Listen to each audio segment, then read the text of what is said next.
We have Andrew Hill's Judgment. If you've heard of Andrew Hill's music, then great. I feel like not enough people know Andrew's music. I meet a surprisingly large number of people who haven't checked his music out or don't even know who he is. Even some jazz musicians in jazz school haven't heard him. So I think he's one of the most important musicians and composers to come out of the 60s and really in the history of jazz. No one wrote music even remotely like him at the time or since. I mean, some people have tried to copy him, but his music really kind of straddles a line between form and freedom and avant and traditional, but that doesn't really do it justice. It's just gorgeous music with gorgeous melodies and an amazingly interesting approach to how to combine things and really interesting juxtapositions, you know. And like he'll have a drummer playing time while he has the solo that's kind of floating on top but following chord changes. That's something that a lot of young musicians do now. I don't think anyone did it quite like him before he came along, and I think he was incredibly influential. But he just had a particularly beautiful way of doing it, and he put amazing bands together.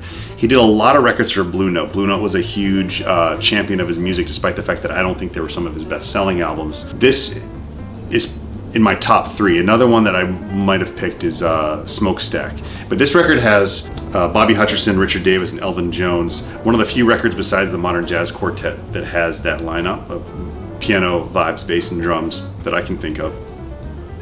But this is not like a Modern Jazz Quartet record. A couple other of his great albums are Point of Departure, which was the first record that a lot of people check out because it's one of his more widely circulated albums, one of the first ones that was reissued on CD. Blackfire is amazing. He did a lot of records with Joe Henderson.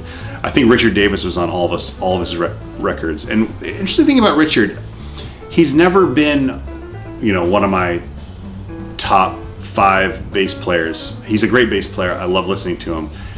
He's on so many of my favorite albums though, like Out to Lunch by Eric Dolphy, the Andrew Hill records.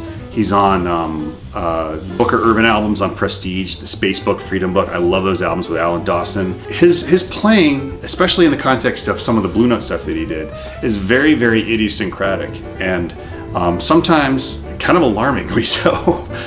He'll make some really, really, really interesting choices. And I've had times in my life where I almost wasn't sure if I liked it or not. But when I think back on all those records, his playing often is one of the most important, almost like X factors of the albums. And if you took it out, it would completely fall apart.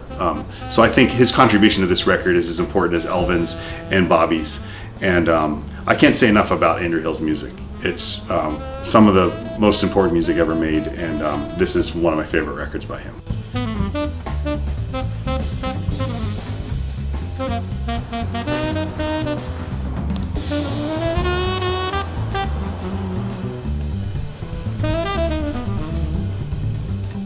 Next, we have Antonio Carlos Jobim's Stoneflower, and this is an album that I believe my dad bought me one year for Christmas on CD, and I think I took a really long time to listen to it, and I thought, oh yeah, this is cool, but I wasn't really, it just wasn't the right time for me to really absorb the music at the time. And when I set the system up, I was looking through my CDs and I thought, you know, I haven't checked out that record in a long time, and I put it on, and I became kind of obsessed with it, because when I took the time, there are a lot of records where you need to take the time to really listen to it from beginning to end, and you might need to do repeated listenings.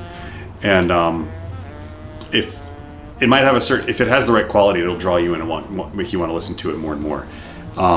on the surface, this is a record that I probably, you know, it sounds almost like an easy listening record. It's on CTI, which for a long time was kind of a maligned jazz record label. I think that it's come back in people's, it's become a little hipper.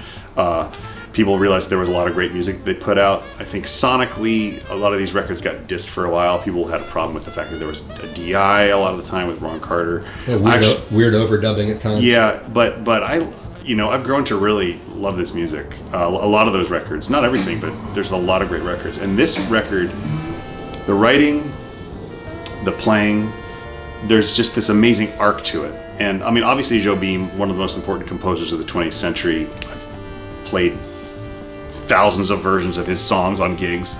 But this is not at all what I was expecting. It's a very orchestral approach. And his arrangements, by side two, it's sort of, there's this evolution to them. By side two, it's almost like Brazilian version of Stravinsky approach. Some really unbelievable harmonies happening and stacking of voices and just gorgeous melodies. And I love this record. So in case you think that you don't like CTI records, check this record out. It's pretty amazing. What are the other CTI records you like? I really like Sunflower by Milt Jackson. Yeah. Thank you. I just, you know, there's this record that I just got. I didn't get it. I found this at my father-in-law's house, and he let me pick through his records. He said, "Take whatever you want." This Paul Desmond record. I mean, it sounds incredible, and you know, is it, you know, a heavy record on the same level as, you know, of course not, like any number of records you could mention, but I love it. You live right across the street.